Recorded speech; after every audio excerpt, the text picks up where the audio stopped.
జీవితమొక పయనమని గమ్యము తెలియదని తెలిసిన ఈ మనిషి పయనమాగదు.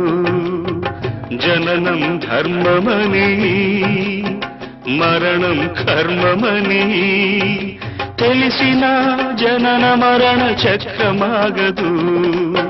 మరణం తథ్యమని ఏ జీవికి తప్పదని తెలిసిన ఈ మనిషి తపనాగదు.